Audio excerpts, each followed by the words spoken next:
नमस्कार दोस्तों, आप सभी का हार्दिक स्वागत है आपके अपने पीएससी चैनल पर। दोस्तों, मेरा नाम है राहुल व्यास और अभी हम पढ़ रहे हैं इंडियन ज्योग्राफी के बारे में। तो हमारी जो है काफ़ी क्लासेस हो चुकी हैं और अभी हम पढ़ने वाले हैं दोस्तों भारत के मानसून संबंधी जो नवीन सिद्धांत जो है हमारा बाकी है उसको हम इस वीडियो में कवर करने वाले हैं दोस्तों। तो हमारी जो प्रीवियस क्लास हुई थी उसमें हमने देखा था कि भारत का मानसून से संबंधित जो तापीय अवधारणा का सिद्धांत है, किस प्रकार से हमारे यहाँ पर मानसून की उत्पत्ति होती है, उसको हमने अच्छे से जो है डिस्क्राइब किया है। तो दोस्तों ये क्या होता है कि अलग अलग जो है साइंटिस्ट जैसे हुए हैं मौसम विज्ञानी, उन्होंने अपने अपने सिद्धांत जो है प्रस्तुत किए हैं कि इस वजह से जो है भारतीय मानसून की उत्पत्ति होती है। ठीक है, तो हम अलग अलग उनको ही डिस्कस कर रहे हैं और आने वाले जो कुछ वीडियोस और होंगे दोस्तों, जिसमें आप ये समझ लीजिए कि आपका जो इंडियन ज्योग्राफी का एमपीपीएससी में सिलेबस दिया गया है वो काफी अच्छे से आपको कवर भी होगा और वहां से डेफिनेटली जो है क्वेश्चंस जो है यहां से बनेंगे आपके दोस्तों, क्योंकि अक्सर जो एग्जामिनर होता है उसके लिए ये टॉपिक्स काफी इंपॉर्टेंट रखते हैं। अगर आप भारतीय जो है ज्योग्राफी पढ़ रहे हैं तो उसमें क्या होता है कि इंडियन ज्योग्राफी इतनी अच्छी है, उसको समझने के लिए आपको जो है काफी इंटरेस्टेड, मतलब हम मैं कहूँ तो वो काफी इंपॉर्टेंट रखती है। ठीक है, तो इसलिए जो है आप इसे बिल्कुल हल्के में ना ले, काफी इंपॉर्टेंट रखती है इंडियन ज्योग्राफी और उसमें ज्यादातर वेटेज आपको जो है एमपीपीसी जो है मेंस का पेपर होता है ज्योग्राफी का सब सेक्शन जो पार्ट बी में आता है उसमें जो है ये काफी इंपॉर्टेंट रखता है। ठीक है, वर्ल्ड ज्योग्राफी इतना इंपॉर्टेंट नहीं रखता क्योंकि वहां पर जो है अगर मान लीजिए कोई सिद्धांत प्रतिपादित है जिस पर बेस्ड ज्योग्राफी है तो वहां पर वो पूछते हैं, परंतु यहाँ पर आप देखेंगे तो 3 मार्कर हो गए, 6 मार्कर हो गए, या फिर हम कहें कि जो 300 वर्ड के क्वेश्चन आते हैं वो भी यहाँ पर जो है भारत के जो है ज्योग्राफी से काफी पूछे जाते हैं। ठीक है, तो इसलिए इंडियन ज्योग्राफी को आप अच्छे से डीप में समझिएगा और डीप में ही पढ़िएगा भी। ठीक है, तो हम आज का वीडियो स्टार्ट करते हैं दोस्तों और हम चलते हैं पहले थ्योरी पर कि हमारा जो पुराना जो है प्रीवियस पार्ट था उसमें हमने देखा था कि गतिक सिद्धांत तक हम पढ़ चुके थे। अब हम स्टार्ट करने वाले हैं भारत के मानसून संबंधी जो नवीन सिद्धांत जो है दिया गया है। अब ये नवीन सिद्धांत क्या है, सबसे पहले हम थोड़ा सी इसके बारे में जानते हैं। ठीक है, वायुमंडल की ऊपरी परतों के विस्तृत अध्ययन ने, ठीक है, वायुमंडल की ऊपरी परतों के विस्तृत अध्ययन ने मानसून की परंपरागत अवधारणा की जो वैधता पर कई प्रश्न चिन्ह खड़े कर दिए हैं। यानी कि जो मैंने आपको तापीय अवधारणा का सिद्धांत बताया था, परंपरागत सिद्धांत, उसमें क्या है दोस्तों कि वहां पर जो है मैंने उसमें मुख्यतः जो है विज्ञानी मानते हैं उसको टेम्परेचर का कारण मानते हैं, जिससे क्या होता है लो प्रेशर का जो है जोन क्रिएट होता है। परंतु यहाँ पर क्या हो गया कि हम जानते हैं कि वायुमंडल में अनेक परतें हैं, जैसे कि शोभ मंडल, समताप मंडल और अलग अलग 5 परतों में बांटा गया है हमारा वायुमंडल। उसमें क्या है कि अब जो साइंटिस्ट होते हैं वो काफी रिसर्च कर चुके हैं, तो उनके आधार पर जो है यहाँ पर अब परंपरागत सिद्धांत पर जो है काफी प्रश्न चिन्ह खड़े होते हैं कि आखिर भारत में तापी जो अवधारणा की वजह से दक्षिण पश्चिम मानसून जो है किस प्रकार से क्रिएट होता है। ठीक है,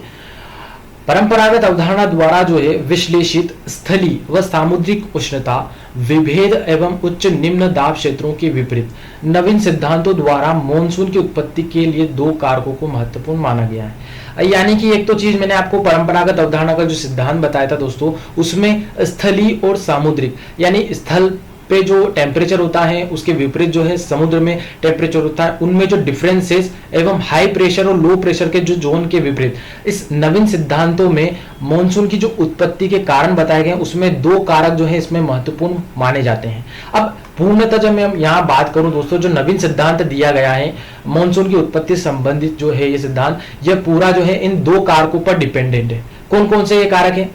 एक तो है तिब्बती पठार का जो है प्रभाव, कि इस नवीन सिद्धांत के अनुसार जो है हमारे भारतीय मानसून को प्रभावित करने के ऊपर जो है तिब्बत का पठार जो इंपॉर्टेंट रखता है। और दूसरा जो है कारक है जेट स्ट्रीम। ठीक है, तो जेट स्ट्रीम जो है यही हमारे दक्षिण पश्चिमी मानसून को क्रिएट करने के लिए जिम्मेदार है और तिब्बत का पठार जो है इसमें भूमिका जो है निभाता है। तो ये नवीन सिद्धांत के आधार हैं। ठीक है, इसी के इर्द गिर्द आज हम पूरे नवीन सिद्धांत को जानेंगे। फर्स्ट है कि तिब्बत के पठार का जो प्रभाव है, डॉक्टर पी कोटेश्वरम के अनुसार ग्रीष्म ऋतु में तिब्बती पठार का गर्म होना है। इन महोदय ने यह बताया दोस्तों कि जब गर्मी का महीना होता है, जब सूर्य जो है कर्क रेखा के ऊपर होता है, ठीक है, वहां पर क्या होता है कि जो तिब्बत के पठार की अवस्थिति होती है उसकी वजह से वहां पर क्या होता है, ज्यादातर जो वो एरिया है तिब्बत का पठार वो क्या हो जाता है, गर्म हो जाता है गर्मी के सीजन में। मानसून प्रवाह की उत्पत्ति एवं नियंत्रण के लिए जो है यह महत्वपूर्ण कारक सिद्ध होता है। यानी कि इन जो महोदय हैं पी कोटेश्वरम, इन्होंने ये माना है कि जो तिब्बत के पठार के गर्म होने की वजह से ही हमारे यहाँ पर जो है मानसूनी प्रवाह की उत्पत्ति होती है भारत में। ठीक है, 1978 में आयोजित भारत सोवियत मानसून खोज यात्रा, तो ये एक सम्मेलन हुआ था मोनेक्स में, और इस समय जो है दोनों देशों यानी कि भारत और रूस ने, दोनों ने जो है मौसम विज्ञानियों ने यह निष्कर्ष निकाला कि भारतीय उपमहाद्वीप के ऊपर मानसूनी प्रवाह की शुरुआत करने में तिब्बती उच्च भूमि एक निर्णायक भूमिका निभाती है। यानी कि हम फर्स्ट ऑफ ऑल जब हम यहाँ पर बात करें दोस्तों, तो क्या होता है कि परंपरागत सिद्धांत के अनुसार पहले यही माना जाता रहा है कि जो तापीय अवधारणा का सिद्धांत है, लो प्रेशर और हाई प्रेशर की कंडीशन जो धरातल पर है, उसकी वजह से क्या होता है यहाँ पर हमारे यहाँ पर दक्षिणी पश्चिम में मानसून जो व्यापारिक पवनें हैं वो खींची चली आती हैं और उसकी वजह से क्या होती है, वर्षा होती है। मैंने उसको अच्छे से आपको प्रीवियस क्लास में बताया था, और सारी जो वायुदार पेटियां हैं, व्यापारिक पवनें, सब कुछ मैंने अच्छे से बता दिया है। ठीक है, तो यहाँ पर क्या हुआ कि फिर धीरे धीरे जब इस पर रिसर्च होने लगी, फिर यहाँ पर जो 1978 का जो सम्मेलन हुआ, तो इसमें दोनों जो है देशों के मौसम विज्ञान ने यह निष्कर्ष निकाला कि जो भारत में मानसून की उत्पत्ति होने का जो मुख्य कारण है वह क्या है, तिब्बत के पठार के जो है गर्म होने की है, क्योंकि जो तिब्बत का पठार है वो काफी ऊंचा है और हिमालय पर्वत का जो है एक हिस्सा है। ठीक है, तो तिब्बत जो है ये गर्म हो जाता है ग्रीष्म काल की कंडीशन। अब तिब्बत पठार के बारे में यहाँ पर है कि तिब्बत पठार की जो लंबाई है वो 2000 किलोमीटर, ये इतना लंबा है, और चौड़ाई जो है पश्चिम में 600 किलोमीटर एवं पूर्व में जो है इसकी चौड़ाई कितनी है, तिब्बत के पठार की 1000 किलोमीटर है। इस पठार की औसत ऊंचाई जो है लगभग 4000 मीटर है, और इस प्रकार यह एक वृहद भौतिक अवरोधक के रूप में कार्य करने के लिए समर्थ है। ठीक है, तो ये हो गई दोस्तों तिब्बती पठार की जो है बात। अब इस सिद्धांत को हम समझे इससे पहले मैं आपको बता दूं दोस्तों कि तिब्बत के पठार की लोकेशन आप यहां पर जान लीजिए। ये हमारा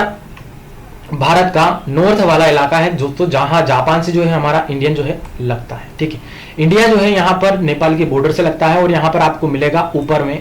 ये है पूरा तिब्बत वाला एरिया। ठीक है, तो ये तिब्बत वाला पठार है दोस्तों, पूरा जो है इस प्रकार से ये ऊंचा वाला उठा हुआ एरिया है जो चीन से लगता है, और भारत और चीन के बीच में जो है एक बाउंड्री जो है बनाता है। ठीक है, और ये काफी ऊंचा वाला एरिया है जैसे कि मैंने आपको थ्योरी में बता दिया है, और इसी के ऊपर जो है ये नवीन सिद्धांत आधारित है कि तिब्बत का जो पठार है वो ग्रीष्म काल में यहाँ पर गर्म हो जाता है। इस वजह से क्या होता है यहाँ पर कि लो प्रेशर की जो है कंडीशंस बनती हैं, और फिर बाकी जो है हम आगे जो है इस पर चर्चा करने वाले। इसलिए यहाँ पर आप एक बार इस लोकेशंस को अच्छे से समझ लीजिएगा कि हिमालय के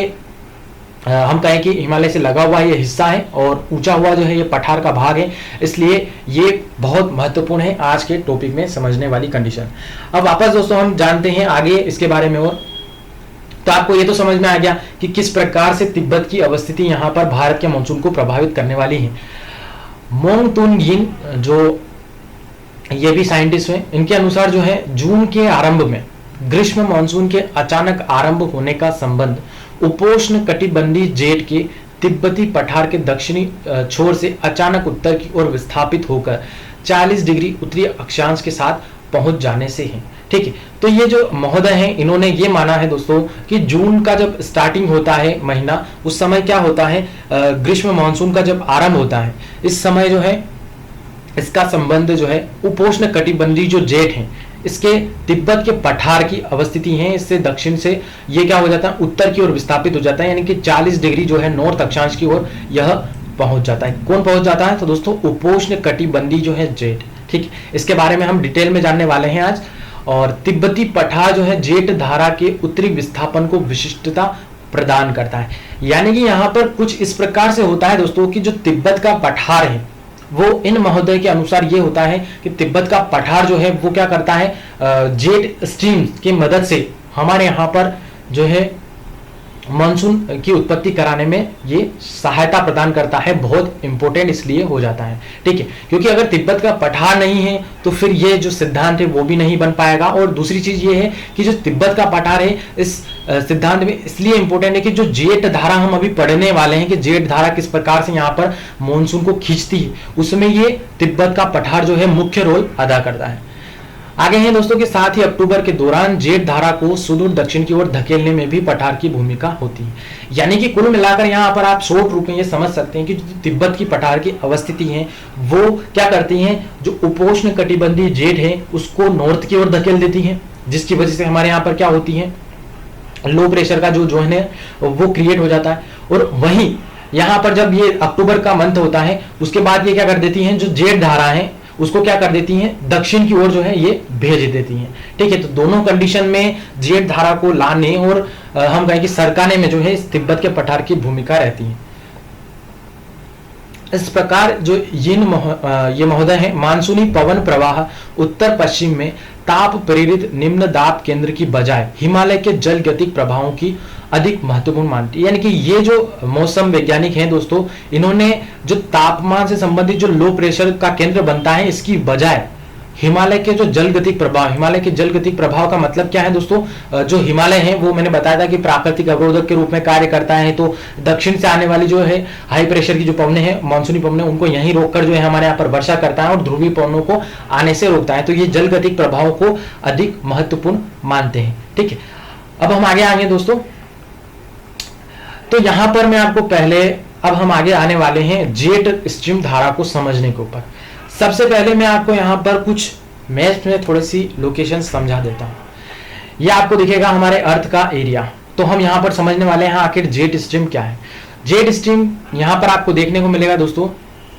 कि मैंने आपको पहले भी क्लास में बताया था कि जेट स्ट्रीम जो है वो हमारे शोभ मध्य सीमा या फिर हम कहेंगे जो शोभ मंडल का, वायुमंडल का परत है, शोभ मंडल, उसके ऊपर जहां पर हमारे वायुयान जो जेट हैं वो क्या करते हैं, सफर करते हैं, यानी कि चलते हैं। ठीक है, तो उसकी वजह से क्या होता है यहां पर कि इस एरिया में जो शोभ सीमा है उस एरिया में क्या करती हैं, इस परत में ये हवाएं जो है काफी तेजी से, लगभग 150 से 180 किलोमीटर की जो है ये स्पीड से ये पवनें चलती रहती हैं। ठीक है, तो इस प्रकार से आप इस 3D डायग्राम में देख पाएंगे कि जो जेट स्ट्रीम है, जेट स्ट्रीम जो है वो क्या करती हैं, जो शोभ मध्य सीमा है उस पर इस प्रकार से जो है ये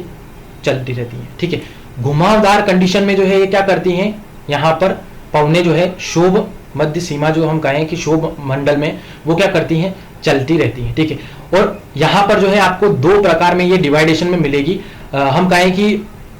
जो जेट स्ट्रीम है इसको दो भागों में बांटा गया है। एक है पोलर जेट स्ट्रीम, ठीक है, और दूसरा हो जाएगा सब ट्रॉपिकल जेट स्ट्रीम, यानी कि इसको बोलेंगे उपोष्ण कटिबंधीय जेट स्ट्रीम, और ये जो ऊपर वाली है इसको बोलेंगे ध्रुवीय जेट स्ट्रीम। ठीक है, तो अब यहां पर एक चीज ये आएगी दोस्तों कि जेट स्ट्रीम क्या है। सबसे पहले तो जेट स्ट्रीम जो है वो शोभ मंडल में जो है उसके ऊपर बहने वाली जो है काफी तेज वाली पवनें हैं जो निरंतर जो है बहती रहती हैं, परंतु वो भी क्या करती हैं, घुमावदार जो है रूप में बहती रहती है। ठीक है, और इसको दो भागों में यहाँ पर बांटा जाता है। ठीक है, और अलग अलग बुक्स में आपको अलग अलग जो है इसको बांटने के रूप में देखने को मिलेगा दोस्तों, परंतु मुख्यतः हम जो है इसको दो रूपों में बांटेंगे, पोलर जेट स्ट्रीम और सब ट्रॉपिकल जेट स्ट्रीम। अब यहाँ पर क्या होता है कि ये हो गई वायुमंडल की स्तर की कंडीशन। अब यहाँ पर आपको 2D डायग्राम में ये दिखेगा दोस्तों कि किस प्रकार से जो है ये जेट स्ट्रीम जो है हमारे पृथ्वी पर ऊपर, जो हम कहें कि 0 से लगाकर 18 सेंटीमीटर 18 मीटर की जो ऊंचाई है दोस्तों, ठीक है, 18 फीट का है, तो जहां पर शोभ सीमा जो हम कहें उससे ऊपर जो है ये पवनें जो है इस प्रकार से चलती रहती हैं। सब ट्रॉपिकल जो जेट स्ट्रीम है वो इस प्रकार से इन अक्षांशों के बीच बहती रहती हैं। इसी प्रकार से पोलर जेट स्ट्रीम नॉर्थ और साउथ दोनों जगह जो है ये गति करती रहती है। ठीक है, तो यहां पर मैं यह समझाना चाहता हूं दोस्तों कि जेट स्ट्रीम जो है वो एक तो कि शोभ मंडल में बहती रहती है, काफी तेज हवाएं हैं, और उसके बाद जो है ये अलग अलग अक्षांशों में अलग अलग जो है नामों से जो है बहती रहती हैं। ठीक है, अब यहाँ पर एक चीज है कि ये घुमावदार रूप में जो है बहती हैं, तो इसमें क्या होता है कि इसकी वजह से मॉनसून के ऊपर हमारे यहाँ पर इफेक्ट पड़ता है। वो कैसे पड़ता है, सबसे पहले मैं आपको एक और चीज समझा देता हूं कि आपके मन में अगर ये डाउट आता है दोस्तों कि जो जेट स्ट्रीम है वो तो क्या करती है, वो शोभ मंडल जो परत है वहां पर जो है बहती रहती है, यानी कि काफी ऊंचाई पर है, 18 फुट की ऊंचाई। और वहीं जो है हम बात करें कि हमारे यहाँ पर जो दक्षिण पश्चिम मानसून पवनें होती हैं वो क्या करती हैं, तो धरातल पर बहने वाली पवनें हैं, यानी कि तो यहाँ पर क्या होता है कि इन दोनों में रिलेशन इस प्रकार से होता है कि आप देखेंगे यहाँ पर कि जो धरातल वाली पवनें हैं वो क्या करती हैं, जब ठंडी होती हैं तो वो धरातल के ऊपर होती हैं, परंतु जो मैंने आपको पिछली क्लास में वायुदाब पेटियां जो है बताई थी उसमें क्या होती हैं, वो अलग अलग जो है स्तर पर पवनें अलग अलग क्षेत्रों में बहती रहती हैं, और वो क्या करती हैं, जब गर्म होती है तो वो ऊपर उठती हैं और इन वायुधारा जो हम कहें कि जेट स्ट्रीम से जो है जाकर जो है कनेक्टेड हो जाती हैं। तो यहां पर क्या होगा, इस डायग्राम में आपको दिखेगा दोस्तों कि ये ऊपर जो बहने वाली पवने हैं, ठीक है, तो ये क्या करती हैं, इस प्रकार से जो है बहती रहती है हमारे शोक सीमा में, ठीक है, घुमावदार रूप में। और यहां पर जो है आपको धरातल में जो है दिखेगा, तो ये पवने जो है इस प्रकार से बहती रहती है। अब यहां पर एक चीज है कि सरफेस एंटी साइक्लोन यानी कि प्रति चक्रवात की जो कंडीशन है। अब प्रति चक्रवात हम किसे बोलते हैं, जिसमें क्या होता है, हवाएं जो है हाई प्रेशर से जो है, यानी कि केंद्र से हम कहें कि बाहर की ओर जो है गमन करती हैं, ठीक है, हाई प्रेशर से लो प्रेशर की ओर पवनें चलती हैं, परंतु उसकी जो दिशा होती है वो क्या होती है, केंद्र से बाहर की ओर होती हैं। एंटी साइक्लोन की स्थिति आपको क्लियर होनी चाहिए, और उसी प्रकार से चक्रवात की जो है कंडीशन वो भी आपको पता होनी चाहिए। तो यहां पर आपको दोनों जो है ये इमेज जो दिख रही है, इसमें क्या होता है कि इस प्रकार से जो हमारी धरातल पे बहने वाली जो पवनें हैं वो क्या करती हैं, ऊपर बहने वाली जो पवनें हैं जेट स्ट्रीम, जो काफी तेज होती हैं बहने वाली, उनसे क्या हो जाती हैं, ये जुड़ी हुई इस प्रकार से रहती हैं। और क्या करती हैं, जो धरातल में जो बहने वाली पवनें हैं लो प्रेशर वाली, और हम कहें कि जेट स्ट्रीम जो है वो पवनें हाई प्रेशर से होती हैं, तो वहां पर क्या हो जाती हैं, ये फिर ऊपर तो हाई प्रेशर का जोन क्रिएट कर देती हैं, और जो धरातल है उस पर जो है क्या कर देती हैं, लो प्रेशर का जोन क्रिएट होता रहता है। तो इस वजह से क्या होती है, हवाएं जो है इस प्रकार से चक्कर जो है लगाने लग जाती हैं, और चक्रवात और प्रति चक्रवात की जो है कंडीशन वो क्रिएट हो जाती है। अब इस चक्रवात और प्रति चक्रवात की जो कंडीशन है, आप इसको भारत के संदर्भ में किस प्रकार समझेंगे, तो इस मैप में आप देख पाएंगे दोस्तों कि ये पूरी कंडीशन जो है इस प्रकार से हमारे यहाँ पर भारत वाले एरिया में जो है चलती रहती है। तो यहाँ पर जो ये ब्लैक वाली लाइन जा रही है दोस्तों, ये है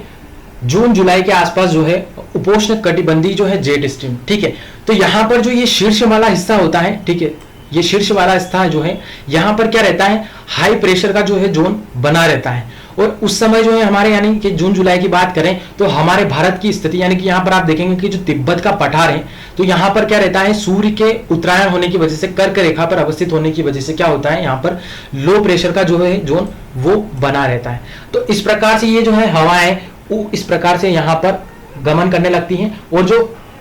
जेट स्ट्रीम होती हैं वो क्या करती हैं, यहाँ पर जो है गर्म हवाओं को जो है प्रभावित करती रहती हैं। तो ये क्या करती हैं, फिर यहाँ पर ये गर्म हवाएं उठकर जो है इस प्रकार से चलती हैं, और यहाँ पर फिर ये मेडागास्कर और इस एरिया में जाती हैं, और फिर बाद में वापस से दक्षिण पश्चिमी जो है मानसून पवनों को क्या करती हैं, यहाँ पर जाती है जब, तो ये दक्षिण पश्चिमी मानसून पवनों से मिलकर वापस जो है ये दक्षिण पश्चिम मानसून पवनें जो है ये पलटकर इस ओर वापस लो प्रेशर की वजह से हमारी ओर खींची चली आती है। तो इससे क्या होता है दोस्तों, जो मानसून आने वाला होता है वो काफी जल्दी जो कि खींचा चला होता है। तो यहाँ पर क्या होता है, थोड़ा सा आपको दिक्कत तो आएगी यहाँ पर कि जेट स्ट्रीम को समझने की कंडीशन, परंतु मैं क्या बोलता हूँ सर कि आप जो है पहले वर्ल्ड ज्योग्राफी के कॉन्सेप्ट आप समझिएगा, उसके बाद आपको यहाँ पर ये इसमें दिक्कत नहीं आएगी। अगर फिर भी आपको यहाँ पर समझ में नहीं आ रहा है तो मुझे आप कमेंट बॉक्स में आंसर करके पूछिएगा दोस्तों, तो मैं कोशिश करूंगा कि आपके ऊपर यहाँ पर और अच्छे से समझा पाऊं, ठीक है। तो यहाँ पर मैं मुख्य रूप से यही समझाना चाहता हूं कि ये जो शीर्ष वाला एरिया है जेट स्ट्रीम का, इसमें क्या होता है कि हाई प्रेशर का जोन जो है ये बनता रहता है, और यहाँ पर जो है लो प्रेशर का जोन जो है ये जेट स्ट्रीम जो है बनाती है तिब्बत वाले पठार में, ठीक है। तो यहाँ पर ये हवाएं जो है इस प्रकार से चक्कर लगाने लग जाती है। तो ये मुख्य रूप से यहाँ पर जेट स्ट्रीम का कॉन्सेप्ट होता है। अब यहाँ पर आपको ये सारी जो है जो भी टर्म्स है मैंने आपको ये बताई हैं, तो यहाँ पर ये आपको थ्योरी में सारी चीजें देखने को मिलेगी, इसलिए मैं यहाँ पर अब बार बार आपको बताते चलूंगा कि कहाँ पर मैंने क्या समझाया, ठीक है। तो आप पूरे क्लास में जुड़े रहिएगा, जब भी आपको यहाँ पर पूरा कंसेप्ट जो है वो समझ में आएगा, ठीक है। हाल ही में एक अन्य प्रक्रिया जो गतिज प्रति चक्रवाती जो है जनन कहलाती है, ठीक है। तो जो महोदय हुए हैं साइंटिस्ट, उन्होंने क्या है दोस्तों, एक अन्य प्रक्रिया को यहाँ पर भारतीय मानसून में जो है जन्म लेने के लिए उत्तरदायी माना है, जिसका यहाँ नाम क्या दिया गया है, गतिज प्रति चक्रवाती जो है जनन इसको बोला है, इस पर जोर दिया है। इस प्रक्रिया के अंतर्गत जो है दक्षिण पश्चिम मानसून के दौरान मध्य क्षोभ मंडल में एक उच्च दाब वाला उष्ण क्रोड़ जो है तापी प्रति चक्रवात उपस्थित होता है, ठीक है। तो क्या होता है दोस्तों कि जब हमारे यहाँ पर गर्मी का सीजन होता है भारत में, उस समय क्या करती हैं दक्षिण पश्चिम मानसून जो दौरान है, यहाँ पर जो मध्य क्षोभ मंडल की स्थिति होती है वहां पर क्या होता है, हाई प्रेशर का जोन जो है बना रहता है, और हमारे यहाँ पर जो है लो प्रेशर का जोन क्रिएट रहता है धरातल पर। तो इसकी वजह से क्या होता है, एक तापी प्रति चक्रवात जो है वो उत्पन्न होता है, और इस प्रति चक्रवात की दक्षिणी दिशा में उष्ण कटिबंधीय पूर्वी जेट का जन्म होता है। तो इस प्रति चक्रवात जहां पर ये बनता है उसकी दक्षिण दिशा में क्या बनती है, उष्ण कटिबंधीय पूर्वी जेट स्ट्रीम। ठीक है, तो ये जेट स्ट्रीम का ही एक नाम है जो 0 डिग्री से लगाकर 23 डिग्री जो है नॉर्थ और साउथ में जो है बहती रहती हैं। उष्ण कटिबंधीय पूर्वी जेट स्ट्रीम यहाँ पर उत्पन्न होती हैं और इस धारा को 3 स्रोतों से शक्ति प्राप्त होती है। ठीक है, तो यहाँ पर मुख्य रूप से यही है दोस्तों कि जो जेट स्ट्रीम होती है वह क्या करती है, यहाँ पर दक्षिण पश्चिमी मानसून को लाने का कार्य करती है। और इस धारा को, उष्ण कटिबंधीय जो जेट स्ट्रीम है, इस धारा को 3 स्रोतों से शक्ति प्राप्त होती है। वह कौन कौन से हैं? तो तिब्बती पठार के ऊपर मौजूद मध्य एवं ऊपरी क्षोभ मंडल की सघन जो है उष्मीयता से। ठीक है, तो जो तिब्बत के पठार की मैंने अवस्थिति बताई है उसमें क्या होता है दोस्तों, हमारे यहाँ पर जो है टेम्परेचर सूर्य की उत्तरायण होने की वजह से पूरा जो एरिया है, हम कहें कि धरातल से लगाकर जो है क्षोभ मंडल तक जो है क्या होते हैं, वहां पर बहुत ज्यादा जो है टेम्परेचर होता है, जिसकी वजह से यहाँ पर क्या हो जाता है, उष्ण कटिबंधीय पूर्वी जो है जेट स्ट्रीम का निर्माण हो जाता है। सेकेंड जो है रीजन है यहाँ पर क्या है कि दक्षिण पश्चिमी जो मानसून द्वारा भारतीय उपमहाद्वीप के ऊपर मुक्त की गई जो है गुप्त उष्मा की विशाल मात्रा से, यानी कि जो दक्षिण पश्चिम से मानसूनी जो हवाएं चल रही होती हैं उसकी वजह से क्या होता है कि वो वाष्पीकरण के माध्यम से हम कहें कि जो गुप्त उष्मा है यहाँ पर जो है ये वायुमंडल में जो है छोड़ते रहते हैं, जिसकी वजह से क्या हो जाता है, वहां पर क्षोभ मंडल के स्तर पर जो है काफी ज्यादा जो है टेम्परेचर हो जाता है। ठीक है, और थर्ड जो है रीजन यहाँ पर क्या है कि हिमालय तिब्बत की उच्च सतहों द्वारा ऊपरी वायुमंडली जो है प्रति चक्रवात को स्थानांतरित की गई उष्मा से है। ठीक है, तो ये अलग अलग कंडीशंस हैं जहां पर क्या होता है दोस्तों, धरातल के स्तर पर तो टेम्परेचर ज्यादा होता ही होता है, उसी जगह जो है हम कहें कि क्षोभ मंडल का जो स्तर है वहां पर भी जो है टेम्परेचर काफी हाई हो जाता है, और इसी ताप प्रवणता यानी कि तापमान में वेरिएशंस की वजह से क्या होती है, जेट स्ट्रीम्स का निर्माण होता है। ठीक है, आगे है दोस्तों कि ये उष्ण कटिबंधीय जो पूर्वी जेट धारा है वो मूलतः भारत के पूर्व में स्थित देशांतरों में जन्म लेती है। तो ये जो पूर्वी जेट स्ट्रीम की हम बात कर रहे हैं ये कहां पर जन्म लेती हैं, तो भारत के पूर्व वाले इलाके में। ठीक है, तथा भारत को पार करके यह अरब सागर होती हुई पूर्वी अफ्रीका की ओर चली जाती हैं। ठीक है, तो यहां पर क्या होती है कि जब ये पूर्व में जन्म लेती हैं उष्ण कटिबंधीय पूर्वी जेट स्ट्रीम, तो फिर ये क्या करती है, हमारे भारत के इलाके से होती हुई हमारे यहां से बहती हुई क्या करती है, अरब सागर में जाती हुई पूर्वी अफ्रीका की ओर, जो मेडागास्कर का इलाका है दोस्तों, वहां पर जो है ये चली जाती है। और ये ऊपर स्तरीय जो पूर्वी जेट धारा तिब्बत के पठार के दक्षिण में एक वायु प्रवाह को जन्म देती है। ठीक है, तो जब ये यहां से होकर गुजरती हैं दोस्तों पूर्वी जेट स्ट्रीम, तो क्या करती हैं यहाँ पर तिब्बत के पठार के दक्षिण में एक वायु प्रवाह का जो है निर्माण कर देती है, यानी कि काफी तेज हवाएं जो है हमारे यहाँ पर चलने लग जाती हैं, और उसकी वजह से क्या हो जाती हैं, मानसून जो है काफी प्रभावित होने लग जाता है, जो उत्तरी भारत के ऊपर निचले स्तरों पर उतर आता है। ठीक है, तो ये उष्ण कटिबंधीय पूर्वी जेट स्ट्रीम की वजह से क्या हो जाता है दोस्तों, तो जो वायु प्रवाह जो है पूर्वी जेट स्ट्रीम की वजह से जो निर्मित होता है वह क्या करता है, उत्तरी भारत के जो निचले स्तरों पर, यानी कि हम कहें कि जो हमारे भारत का विशाल मैदान वाला इलाका है वहां पर ये आ जाता है, और यहाँ पर क्या हो जाती है कि हवाओं की काफी तेज वाली जो है स्थिति बन जाती है। ठीक है, यह प्रक्रिया हिमालय के दक्षिण में उपोष्ण कटिबंधीय जो है पश्चिमी जेट धारा के कमजोर होने तथा आईटीज जेट के लगभग 25 डिग्री उत्तरी अक्षांश पर स्थापित होने की प्रक्रियाओं से मिलकर भारतीय उपमहाद्वीप में दक्षिण पश्चिमी मानसून के आगमन को प्रभावित करती है। तो ये जो पूरी प्रक्रिया होती है कि हमारे यहाँ पर जो है ग्रीष्म काल के समय जो है तिब्बत के पठार में जो है क्या हो जाती है, ज्यादा टेम्परेचर होता है, वहीं जो है हम कहें कि क्षोभ मंडल की जो स्तर की सीमा है वहां पर भी जो है क्या होता है, काफी टेम्परेचर होता है, और फिर वहां पर क्या हो जाती है, उष्ण कटिबंधीय जो चक्रवात है, हम कहें कि उष्ण कटिबंधीय जेट स्ट्रीम, तो उसमें क्या होता है कि वहां पे उसका निर्माण हो जाता है, फिर वह हमारे भारत के पूर्व में निर्मित होती है, और फिर धीरे धीरे जब हमारे भारत के यहाँ स्थलखंड भाग से जो है होकर प्रवाहित होती है तो यहाँ पर एक वायु प्रवाह का जन्म कर देती है, और फिर इस प्रक्रिया से क्या हो जाता है, हिमालय के दक्षिण में जो है उपोष्ण कटिबंधीय जो पश्चिमी जेट धारा, ठीक है, ये भी एक जेट स्ट्रीम का दूसरा नाम है दोस्तों, अक्षांशीय विस्तार के आधार पर इसके कमजोर होने पर, तो ये क्या हो जाती है, कमजोर हो जाती है, और यहाँ पर क्या हो जाता है, फिर इसकी वजह से क्या हो जाता है, मानसून प्रभावित हो जाता है। आईटीज जेट के लगभग जो है 25 डिग्री जो है उत्तरी अक्षांश पर जो है फिर ये विस्थापित हो जाने प्रक्रियाओं से मिलकर भारतीय उपमहाद्वीप में जो है दक्षिण पश्चिमी। तो ITZ क्या है वो तो मैंने आपको पहले बता ही रखा है। तो उसकी वजह से क्या होता है, इन प्रक्रियाओं को जो है प्रभावित हो जाता है और दक्षिण मानसून जो है वो यहाँ पर खींचा चले आने लगता है। ठीक है, तो ये दोस्तों काफी क्रिटिकल टॉपिक्स है, मैं आपको यहाँ पर फिर भी मैं समझाने का प्रयास कर रहा हूँ, क्योंकि क्या होता है कि अगर हमने वर्ल्ड ज्योग्राफी नहीं पढ़ी है, जेट स्ट्रीम नहीं समझ रखा है, तो वहां पर क्या है होती है आपको थोड़ी सी दिक्कत आती है कि किस प्रकार से हवाएं जो है किस एरिया में चल रही है और वहां पर जो है किस प्रकार से जो है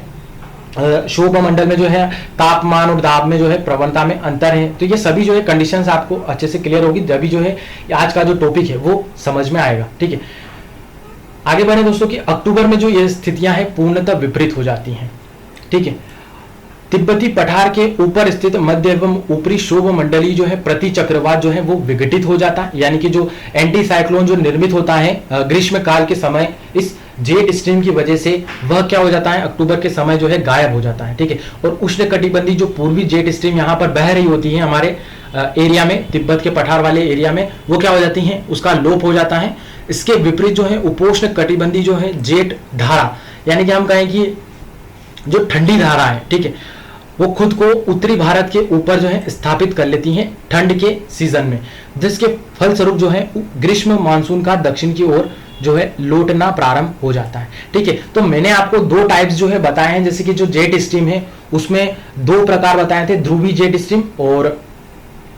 सब ट्रॉपिकल जो है जेट स्ट्रीम। ठीक है, उपोष्ण कटिबंधीय जो है जेट स्ट्रीम। तो ये क्या होती है, ये ठंडी वायु धाराएं होती हैं, और जब ये हमारे एरिया में होती है तो वहां पर क्या होती है हाई प्रेशर का जोन बना रहता है। जब अगर हमारे एरिया में उष्ण कटिबंधीय पूर्वी जेट स्ट्रीम होती है तो वो क्या होती है गर्म होती है दोस्तों। तो इस वजह से क्या होता है उस एरिया में जहां पर ये बहती रहती है तो वहां पर लो प्रेशर का जोन जो है वो बन जाता है। इस वजह से यहाँ पर क्या होता है कि जब उष्ण कटिबंधीय पूर्वी जेट स्ट्रीम तिब्बत के पठार की अवस्थिति पे होती है तो वहां पूरे एरिया में क्या हो जाती है लो प्रेशर का जोन क्रिएट होता है। उसके विपरीत जब अक्टूबर की हम बात करें, शीतकाल की समय की बात करें, तो वहां पर क्या हो जाता है ये जो उष्णकटिबंधीय पूर्वी जेट स्ट्रीम है वो दक्षिण की ओर खिसक जाती हैं और मानसून जो है वो क्या हो जाता है लौटने लग जाता है, और उसकी जगह उपोष्ण कटिबंधीय जो है पश्चिमी जेट धारा यानी कि ठंडी जो है हवाएं यहाँ पर चलने लग जाती हैं। ठीक है,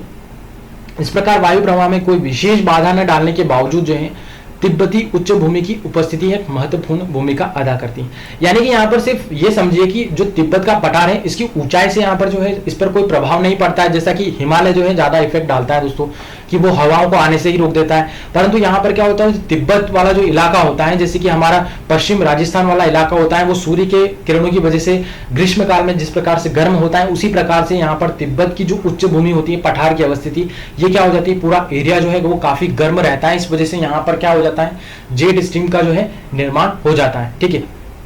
तो ये सभी जो है आपको क्लियर होना चाहिए। इसमें क्या होता है कि आपको समझ में आता है। ठीक है, तो यहाँ मैं आपको छोटा कर देता हूँ ताकि जेट स्ट्रीम को हम समझ सकें। ठीक है, तो जेट स्ट्रीम को मैंने आपको जो मैप में बताया है उसको हम थ्योरी में देखते हैं दोस्तों कि जेट स्ट्रीम आखिर है क्या। ठीक है, अब यहाँ पर क्या होगा कि अगर आपको जेट स्ट्रीम है वही समझ में आएगा जब जाके पूरा आज का टॉपिक जो है समझ में आएगा। ठीक है दोस्तों, तो इसको अच्छे से आप एक बार और रीड जरूर कीजिएगा, क्योंकि ये जो टॉपिक है वो काफी मैं कहूँ कि थोड़ा टफ है, इसलिए आपको इसको समझना होगा अच्छे से। ठीक है, तो जेट स्ट्रीम क्या है कि जेट धाराएं उच्च वेग वाली, ठीक है, तो काफी स्पीड से ये बहती हैं, और विसर्पी यानी कि हम कहें कि घुमावदार और भू विक्षेपी धाराओं की संक्रिय एवं सकेंद्रित जो है पेटियां हैं। ठीक है, तो ये क्षोभ मध्य जो सीमा है हम कहें कि 18 फीट ऊंचाई की जो है ऊपर जो है ये जब क्षोभ मंडल की जो परत है उसके ऊपर जो है ये जेट स्ट्रीम जो है काफी तेजी गति जो है हवाएं वाली है जो बहती रहती है निरंतर, जो निम्न गति की पवनों से परिबद्ध होती हैं। जैसा कि मैंने आपको बताया कि जो धरातल पर बहने वाली जो है हम कहें कि जो निम्न गति वाली है कम स्पीड वाली है उनसे क्या हो जाती है ये संबद्ध वाली होती है, तथा ऊपरी स्तर की जो पछुआ पवनों का एक भाग है। ठीक है, तो जो पछुआ पवनें जो है मैंने आपको बताई थी कि अक्षांशीय विस्तार के आधार पर ये नॉर्थ और साउथ में गमन करती हैं, तो ये उसी का एक ऊपरी भाग है जो हम कहें कि क्षोभ मंडल में जो है हवाएं चलती रहती हैं। ये धाराएं एक ध्रुवोन्मुखी या विषुवतोन्मुखी घटक के साथ उर्मिल व अनियमित रूप में ठीक है। यानी कि यहाँ पर ये कहना चाहते हैं कि जो वलयाकार रूप में या फिर हम कहें कि घुमावदार रूप में जो है ये पछुआ पवनों की दिशा में गति करती है, यानी कि जिस दिशा में पछुआ पवनें जो है गति करती रहती हैं, ये उसी प्रकार से घुमावदार रूप में जो है जेट स्ट्रीम जो है वो क्षोभ मंडल जो है उसमें चलती रहती है। ठीक है, इन्हें परिध्रुवी जो है अभिमुखीकरण के द्वारा पहचाना जाता है। ठीक है, और मुख्यतः जो है ये जो है जेट स्ट्रीम वो दो धाराएं हैं। प्रथम जो है निम्न अक्षांश, यानी कि जो 0 डिग्री के जो है समीप पड़ती है दोस्तों, उसको जो है इन्होंने नाम दिया है उपोष्ण कटिबंधी जो है जेट स्ट्रीम। ठीक है, और दूसरी जो है जेट स्ट्रीम का नाम है वो है मध्य अक्षांश, यानी कि हम कहें कि 23.5 से लगाकर जो है 65 डिग्री जो है लगभग जो है इतना हम कहें कि शीतोष्ण कटिबंध वाला एरिया जो है वहां पर जो है क्या मिलेगी आपको, ध्रुवी वाताग्र जेट स्ट्रीम। ठीक है, तो ये जो है क्या होती है कि अक्षांशी आधार पर इसको हमने बांटा है, उपोष्ण कटिबंधी जेट स्ट्रीम और ध्रुवी जो है वाताग्र जेट जो है ये आपको मिलेगी पोलर के समीप। ठीक है, और जेट धाराओं की जो उत्पत्ति का कारण क्या है, तो उसका प्राथमिक कारक जो है उत्तरी दक्षिणी ताप प्रवणता है। ठीक है, यानी कि जेट धाराएं जो उत्पन्न किस प्रकार से होती हैं दोस्तों, तो ऊपर और दक्षिण में जो टेम्परेचर में डिफरेंस है, यानी कि हम कहें कि तापमान में वेरिएशंस की जो दर है उसी को जो है उसकी वजह से यहाँ पर जो है क्या होता है, इन धाराओं की जो है उत्पत्ति होती है क्षोभ मंडल में। ठीक है, जो एक संगत दाब प्रवणता का निर्माण करती है, यानी कि इसके समान ही जो है दाब में जो है डिफरेंस का जो है ये निर्माण करती है। यह दाब प्रवणता जो है वो ऊंचाई बढ़ने के साथ जो है बढ़ती जाती है तथा ऊंचाई बढ़ने पर वेग वाली जो पवनों का जो है निर्माण यहाँ पर हो जाता है। तो ठीक है, तो दोस्तों जो जेट स्ट्रीम होती है वो क्या होती है, नीचे जो धरातल वाले स्तर पे हम बात करें तो वहां पर जो है पछुआ पवनों के रूप में ये बहती रहती हैं, काफी कम इसकी स्पीड होती है, जबकि ये ऊंचाई बढ़ने के बाद जो है क्षोभ मंडल के जो स्तर पे होती है, यानी कि हम कहें कि क्षोभ मंडल से भी थोड़ी सी ऊपर आपको ये जो जेट स्ट्रीम मिलेगी वो काफी तेज स्पीड वाली जो है मिलेगी, जिनको हम मुख्य रूप में जेट स्ट्रीम कहते हैं। ठीक है, अब हम आगे चलते हैं दोस्तों। ठीक है, तो यहाँ पर थोड़ा सा मैं कर देता हूँ। ठीक है, अब हम आगे चलेंगे दोस्तों। यहाँ पर जेट स्ट्रीम को समझने के बाद हम आगे बढ़ेंगे कि ये जेट स्ट्रीम का और क्या कॉन्सेप्ट है। ठीक है, एक दृष्टिकोण के अनुसार जो है उपोष्ण जेट धारा पृथ्वी के घूर्णन द्वारा निर्मित होती है। यहाँ पर जो मैंने दो टर्म बताई हैं, उपोष्ण कटिबंधी जो जेट स्ट्रीम है उसके बारे में यहाँ पर हम पहले डिस्कस कर रहे हैं कि इसका निर्माण जो है वो क्यों होता है, तो पृथ्वी के घूर्णन द्वारा इसका निर्माण होता है, क्योंकि अगर पृथ्वी घूमेगी तो वहां पर तापमान में डिफरेंस आता है, फिर दाब में डिफरेंस आता है, तो सभी जो है कारक एक दूसरे पर डिपेंड करते हैं। इस वजह से जो है इस उपोष्ण कटिबंधी जेट स्ट्रीम का निर्माण होता है। उसके बाद है विषुवत पर घूर्णन द्वारा वायुमंडल में उच्चतम वेग जो है ये पैदा किया जाता है। ठीक है, तो यहाँ पर क्या होती है, जब पृथ्वी जो है घूर्णन करती रहती है तो इसकी वजह से विषुवत रेखा पर जो है वायुमंडल में, ठीक है, उस जगह जो है क्या हो जाता है, काफी जो है हाई प्रेशर या कि हम कहें कि हाई वेलोसिटी जो है वेग जो है वो पैदा हो जाता है, और परिणामतः जो है उठती हुई जो वायु है जो उत्तर एवं दक्षिण की ओर फैलती है अक्षांशों की तुलना में तेजी से संचलन करती है। यानी कि क्या होती है, जो धरातल की जो वायु होती है वो क्या हो जाती है, गर्म होने की वजह से ऊपर उठती हैं, और उसकी वजह से क्या होता है वहां पर, तो ये जो है एक स्थान से उठकर जो है दूसरे स्थान पर जो है चलने लग जाती है। ठीक है, यह उत्तरी गोलार्ध में दाईं ओर, ठीक है, तथा दक्षिणी गोलार्ध में बाईं ओर विक्षेपित होती है। तो जो उपोष्ण कटिबंधी जेट स्ट्रीम है दोस्तों, वह उत्तरी गोलार्ध में किस ओर चलती है, तो दाहिनी ओर चलेगी, और दक्षिणी गोलार्ध की बात करें तो वो कब चलेगी, कौन सी दिशा में, तो बाईं ओर जो है ये चलती है। लगभग 30 डिग्री जो है अक्षांश पर यह जेट धारा के रूप में संकेंद्रित हो जाती है। यानी कि कुल मिला के जो उपोष्ण कटिबंधी जो जेट स्ट्रीम है वो उत्पत्ति पृथ्वी के जो है परिभ्रमण घूर्णन की वजह से होता है। ठीक है, और उसके बाद जो है ये एक स्थान से जब दूसरे स्थान पर चलने लग जाती हैं तो उत्तर में तो दक्षिणी ओर चलती हैं, दाहिनी ओर, और दक्षिण में जो है हम कहें कि बाईं ओर जो है चलती हैं, परंतु मुख्य रूप से जो है यह 30 डिग्री जो है अक्षांश के आसपास ही जो है यह केंद्रित रहती हैं। समताप मंडल जो है जलवाष्प के अभाव में शुष्क मेघ रहित होता है। ठीक है, तो अब क्षोभ मंडल की जो सेकेंड परत है समताप मंडल, उसमें क्या होता है, जल वाष्प जो है इसके अभाव की वजह से जो है वहां पर शुष्क मेघ जो है रहते हैं, यानी कि उनमें जो है कोई नमी की मात्रा नहीं होती। किंतु इन धाराओं के प्रवेश के कारण, यानी जेट स्ट्रीम के प्रवेश के कारण समताप मंडल की निचली जो सीमा है वो क्या हो जाती है, भंग हो जाती है, तथा उसमें जो है जलवाष्प जो है पहुंच जाती है। ठीक है, तो जो ठंडी पवनें हैं जेट स्ट्रीम की वो क्या हो जाती है, समताप मंडल में जो है जो शुष्क मेघ थे उसमें जो है वो प्रवेश कर जाती हैं और जलवाष्प जो है वहां पर पहुंच जाती है। इस प्रकार जो है समताप मंडल के निचले भाग में कभी कभी पक्षाभ मेघ, ठीक है, दिखाई पड़ने लगते हैं। तो ये मेघों का एक प्रकार है पक्षाभ मेघ, वो दिखाई देने लग जाते हैं। और उत्तरी गोलार्ध में जेट स्ट्रीम में जहां कहीं वायुदाब प्रवणता की तुलना में वायु वेग अधिक हो जाता है, वहां उच्च वेगी वायु अपने दाईं ओर विस्थापित हो जाती है। तो जहां पर जो है उत्तरी गोलार्ध में जेट स्ट्रीम में जो है क्या होता है, वायुदाब जो है उसमें प्रवणता की तुलना में जो है वायु वेग जो है वो ज्यादा हो जाता है। तो वहां पर क्या होता है, उच्च वेगी जो वायु है, यानी कि ज्यादातर जो स्पीड से चलने वाली जो हवाएं हैं वो क्या हो जाती है, दाईं ओर जो है विस्थापित हो जाती हैं। और ऐसी वायु को जो है उप प्रवणता जो है पवन कहा जाता है। जेट स्ट्रीम के दाएं किनारे पर वायु के एकत्रित हो जाने के कारण पछुआ पवन की पेटी के भूमध्य रेखी किनारे पर पृथ्वी पर उच्च वायुभार क्षेत्रों की स्थापना में पर्याप्त सहायता मिलती है। ठीक है, तो जेट स्ट्रीम जो है इसके दाएं किनारे पर क्या हो जाती है, काफी जो है वायु एकत्रित हो जाती है, जिसकी वजह से क्या हो जाता है, उच्च वायुभार जो है क्षेत्रों की यहाँ पर इसमें सहायता मिलती है। और इस प्रक्रिया को क्या बोला जाता है, एंडी साइक्लोजेनेसिस कहते हैं। ठीक है, अब आगे देखेंगे दोस्तों हम कि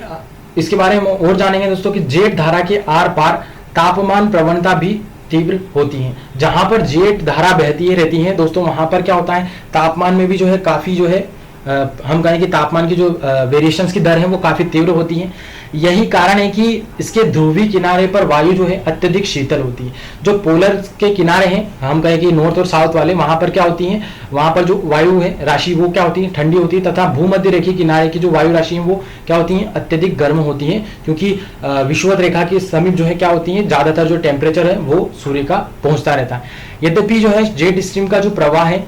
वो अक्षांश रेखाओं के समानांतर होता रहता है। ठीक है, जेट स्ट्रीम का जो प्रवाह है वो कहां पर बहता रहता है दोस्तों, अक्षांश रेखाओं के जो है समानांतर वो चलते रहते हैं, किंतु जो है प्रायः इनमें उत्तर से दक्षिण की जो ओर दीर्घ तरंगे भी उत्पन्न होती रहती। तो ये सभी जो है जेट स्ट्रीम की जो है हम कहें कि क्रियाएं हैं दोस्तों, वो एक जगह से दूसरी जगह जो है किस प्रकार से प्रवाहित होती रहती हैं, और दीर्घ तरंगे भी जो है इसकी वजह से उत्पन्न होती हैं। इसलिए जो है समभार रेखाएं सर्पाकार होती हैं, यानी कि जहां पर जो है इनकी रेखा है भार वाली वो क्या हो जाती हैं, सर्पाकार होती हैं। और अक्षांश एवं जो ऊंचाई के अनुसार इस धारा में दीर्घाकार वायु कटक या तथा जो है द्रोणी जो है पैदा हो जाती है, यानी कि वायु वाला जो क्षेत्र है वो क्या हो जाता है, इनकी वजह से जो है काफी बड़े बड़े जो है क्षेत्र जेट धारा की वजह से जो है निर्मित हो जाते हैं। ठीक है, अब आगे हैं कि दोस्तों ध्रुवीय वाताग्र जेट का जो निर्माण है, जो दूसरा प्रकार मैंने बताया आपको जेट स्ट्रीम का, उसका निर्माण जो है तापीय विभेदों के द्वारा होता है, यानी कि तापमान में जो है डिफरेंसेस की वजह से होता है। और यह उपोष्ण कटिबंधी जेट जो है उसकी तुलना में अधिक परवर्ती अवस्थित होती हैं। ठीक है, इसकी विपरीत होती है, क्योंकि उपोष्ण कटिबंधी जो जेट स्ट्रीम होती हैं वो काफी हम कहें कि गर्म पवनें होती हैं ध्रुवीय वाताग्र जेट के मुकाबले, परंतु जो ध्रुवीय वाताग्र जेट होती हैं वो क्या हो जाती है, काफी ठंडी पवनें होती हैं, क्योंकि वो पोलर के समीप होती हैं। और ग्रीष्म काल में इसकी जो अवस्थिति है वो ध्रुव की ओर विक्षेपित हो जाती है। जो ध्रुवीय वाताग्र जेट है दोस्तों वो क्या होती हैं, ग्रीष्म काल में जो है ये जो पोलर्स होते हैं उनकी ओर क्या हो जाते हैं, ज्यादातर जाने लग जाते हैं। और शीतकाल में जो है विषुवत रेखा की ओर जो है जेट धाराओं का औसत वेग शीतकाल में 120 किलोमीटर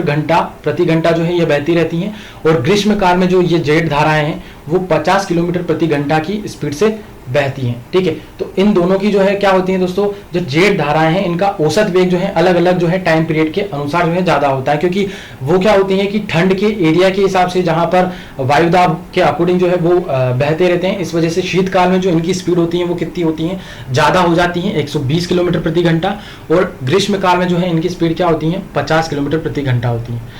जहां अधिकतम गति होती है वहां जेट धाराओं में जो है क्या बनते हैं, क्रोड बन जाते हैं। ठीक है, और ये हजारों किलोमीटर की जो है लंबाई में प्रवाहित होती हैं। इनकी जो चौड़ाई है वो 40 से 160 किलोमीटर जो है हो सकती है, और ये 2 से 3 किलोमीटर तक की गहराई में एवं 9 से 12 किलोमीटर तक की ऊंचाई पर प्रवाहित हो सकती हैं। तो ये सभी जो डिटेल्स है दोस्तों ये इन्हीं जेट धाराओं के बारे में है। ज्यादा आप सिर्फ जो मैंने आपको मैप बताया था दोस्तों उससे आप समझ पाएंगे कि जेट स्ट्रीम जो है कहाँ पर बनती रहती हैं, किस प्रकार से वो धरातल पर जो है क्रियान्वित रहती हैं, और हमारे यहाँ पर जो है वो मॉनसून को किस प्रकार से इफेक्ट डालती है। अगर वो कंडीशंस आप समझेंगे तो उसी के बाद आपको यहाँ पर ये डिटेल्स जो है ज्यादा अच्छे से समझ पाएंगे। ठीक है, इनकी जो शक्ति है वो ताप प्रवणता निम्न स्तरों के अनुपात में बढ़ती है। ठीक है। तो इनकी जो शक्ति है, हम कहें कि ध्रुवी वातावरण जेट जो है उनकी जो है शक्ति किस वजह से होती है, तो टेम्परेचर की जो है दर के अकॉर्डिंग जो है वो बढ़ती रहती है। जब जेट धाराएं भू सतही यानी पवन तंत्रों में हस्तक्षेप करती है, यानी धरातल पर बहने वाली जो पवनें हैं उनमें जो है ये हस्तक्षेप करती है, तब भीषण आंधी जो है तूफान आती है। यानी कि मैंने आपको बताया था एक मैप जिसमें क्या होता है कि जो जेट धाराएं होती है वो क्या करती है, हमारे यहाँ पर जो धरातल पर बहने वाली जो हवा है उनसे जब ये मिलती रहती हैं तो उसकी वजह से क्या हो जाते हैं, आंधी तूफान, यानी कि हम कहेंगे साइक्लोन की जो है स्थिति वो बन जाती है धरातल पर। और विमान जो है चालकों द्वारा भी यदि उन्हें जेट धाराओं के प्रवाह की दिशा में उड़ना है तो जेट धाराओं को उपयोग जो है वो करते हैं। आपने देखा होगा दोस्तों, जो हमारे वायुयान होते हैं एरोप्लेन, वो क्या करते हैं कि शोभ मंडल की ऊपरी जो है सीमा को जो है इसमें जो है उड़ते रहते हैं। वहां पर इसलिए उड़ते हैं क्योंकि वहां पर क्या होते हैं, बादल नहीं होते हैं और वहां पर जो है मौसम संबंधी जो है क्रियाएं नहीं होती हैं। लगभग शोभ मंडल और समताप मंडल की जो है स्थिति के बीच में थोड़ी सी जो है हम कहें कि पट्टी होती है पूरी, इसमें जो है ये जेट स्ट्रीम जो है पवनें वो चलती रहती हैं और उसी जो है परत में हमारे जो है विमान चालक जो है वो एरोप्लेन को उड़ाते रहते हैं, ताकि क्या करते हैं, जो जेट स्ट्रीम जिस दिशा में बहती हैं उस दिशा में जो है वायुयान को चलने में सहायता काफी हो जाती है। ठीक है। और विश्व के मौसम पर जेट धाराओं का प्रभाव जो है इस प्रकार है, यानी कि हम भारत के संदर्भ में मैंने जो आपको बताई है दोस्तों कि जेट धाराओं का प्रभाव क्या होता है, उसी प्रकार से इन जेट धाराओं का विश्व के मौसम पे भी जो है प्रभाव पड़ता है, वो भी हम यहाँ पर डिस्कस कर लेते हैं थोड़ा सा। फर्स्ट है कि वायु के भारी मात्रा में विनिमय द्वारा जेट धाराएं अक्षांशीय उष्मा संतुलन को कायम रखने में जो है सहायता करती है। यानी कि अक्षांशीय जो है उष्मा में जो संतुलन है उसको बनाए रखने में जो है ये जेट धारा जो है काफी कारगर होती है। ठीक है। और ध्रुवीय वाताग्रह जो है वो जेट मध्य अक्षांशीय मौसमी जो है विक्षोभों को प्रभावित करती हैं। तो जो ध्रुवीय वाताग्रह जेट हैं दोस्तों वो क्या करती हैं, अक्षांशीय जो है मौसमी विक्षोभों यानी कि जो चक्रवात होते हैं उनको भी ये प्रभावित करती हैं। जेट धाराएं जो है वो चक्रवातों के मार्ग को भी प्रभावित करती हैं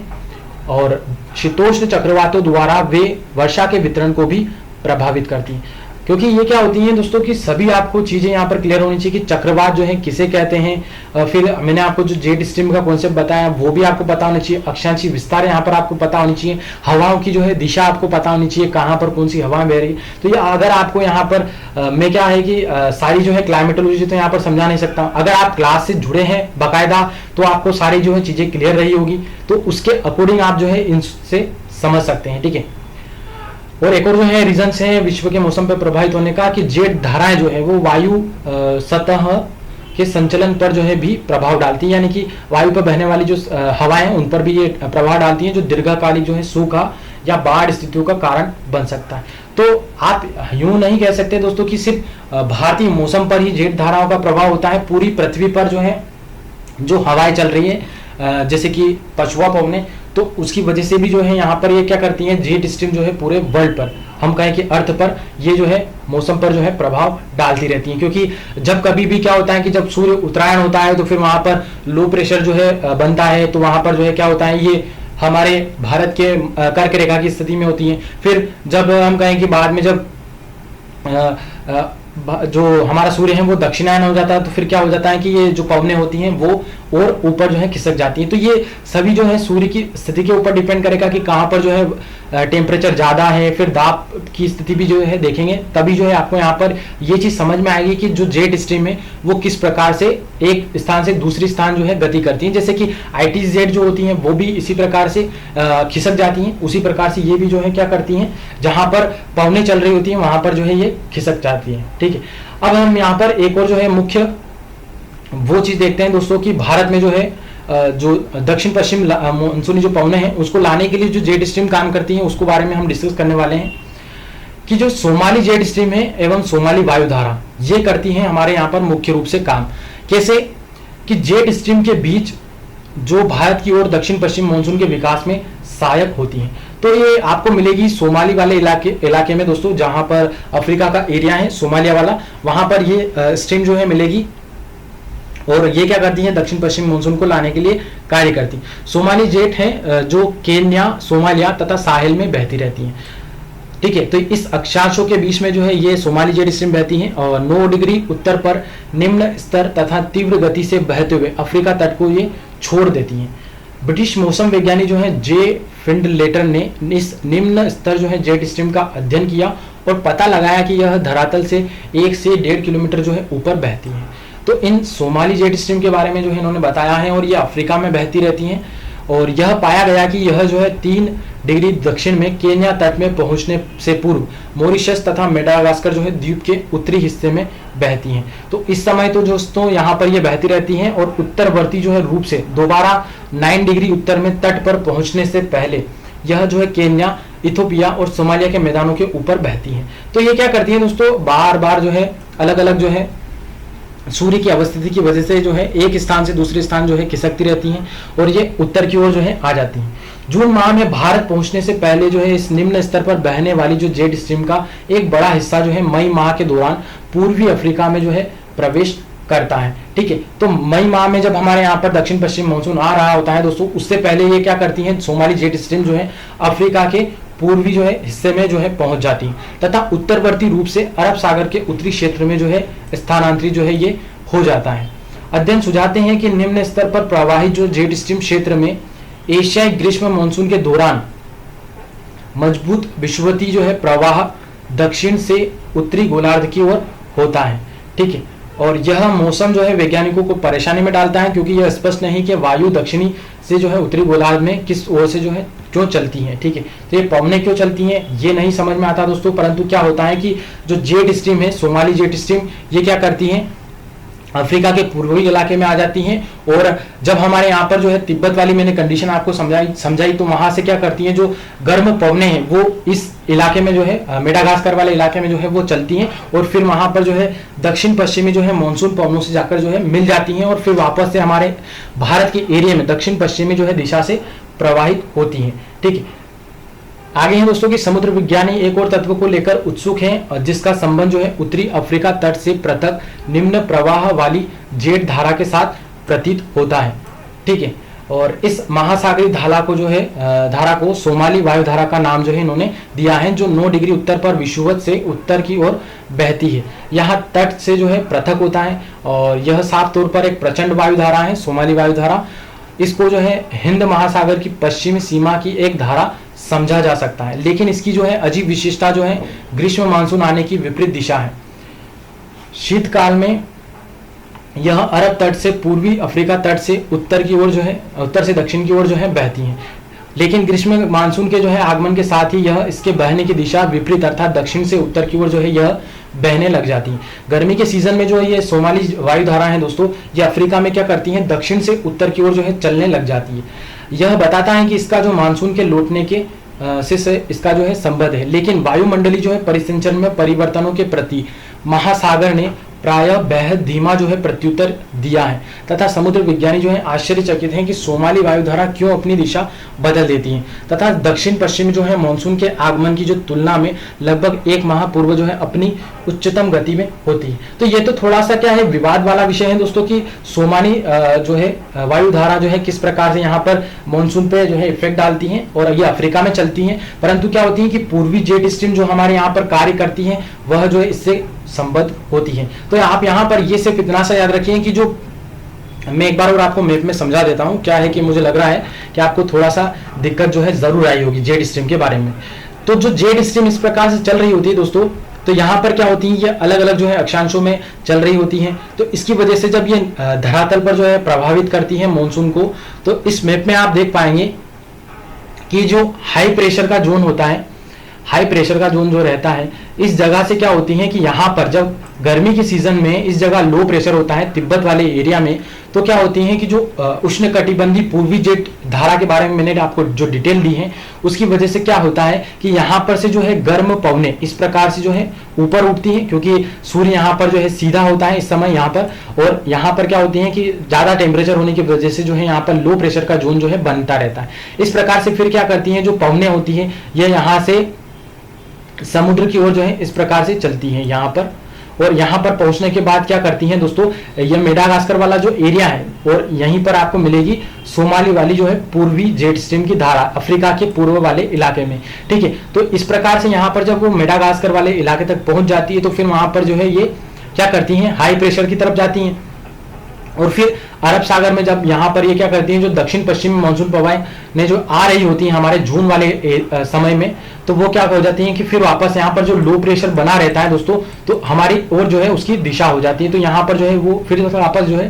टर्न लेकर जो है हमारे भारत में दक्षिण पश्चिम दिशा से जो है इस प्रकार से घूम जाती हैं। तो ये जेट स्ट्रीम का थोड़ा सा क्रिटिकल जो है कॉन्सेप्ट है वो आपको समझना होगा। और हमारी जो है आने वाली जो क्लासेस हैं उसमें भी आपको थोड़ा सा और मैं डिटेल इसमें समझाने का जरूर प्रयास करूंगा दोस्तों। इस पर भी जो हमारे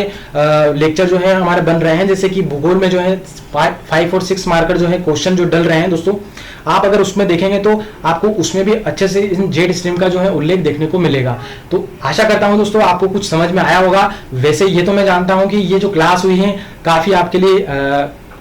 कठिन रही होगी, क्योंकि ये जो कॉन्सेप्ट है वो काफ़ी कठिन भी पड़ता है। तो फिर भी मैं कोशिश करूंगा कि अगर फिर भी आपको अगर नहीं समझ में आया है तो मैं वर्ल्ड ज्योग्राफी की जब क्लास लूंगा तो इसको आपको और अच्छे से क्लियर कर दूंगा। ठीक है दोस्तों, तो अगर आप इस वीडियो का PDF चाहिए तो आप ये हमारा टेलीग्राम चैनल है, इसे ज्वाइन कर लीजिए। और अगर आप चैनल पर नए हैं तो चैनल को सब्सक्राइब कर लीजिए दोस्तों, ताकि हमारी आने वाली जो वीडियोज़ की नोटिफिकेशन है वो आपको मिलती रहे। तो दोस्तों आज के लिए बस इतना ही। आप सभी का धन्यवाद और शुभ रात्रि।